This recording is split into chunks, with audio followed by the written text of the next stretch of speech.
நம்ம திராவிட மாடல் செயல்படுத்த திட்டங்கள் பிற மாநிலங்களுக்கு மாடலா அமைஞ்சிருக்கு. தெலுங்கானா, பஞ்சாப்ல நம்ம முதலமைச்சர் காலை உணவு திட்டத்தை தொடங்க போறதா அறிவிச்சுட்டாங்க. இந்தியா தாண்டி கனடாவில் இப்போ இது செயல்படுத்தப்படுது. இதுதான் நம்ம மாடலுக்கு கிடைத்திருக்கக்கூடிய வெற்றி.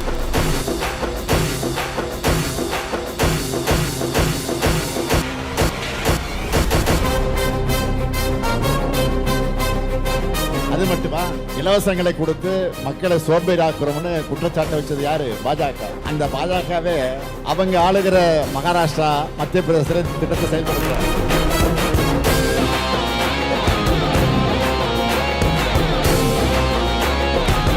எல்லாருக்கும் எல்லாம் இயங்குகிறது தான் திராவிட மாடல். எல்லாருக்கும் எல்லாம் கிடைக்க உழைக்கிறதும் பாடுபடுறதும் எளிதானதல்ல. அதனாலதான் கவனத்தோடு, தொலைநோக்கு சிந்தனையோடு நாங்கள் செயல்பட்டுக்கிட்டு இருக்கோம்.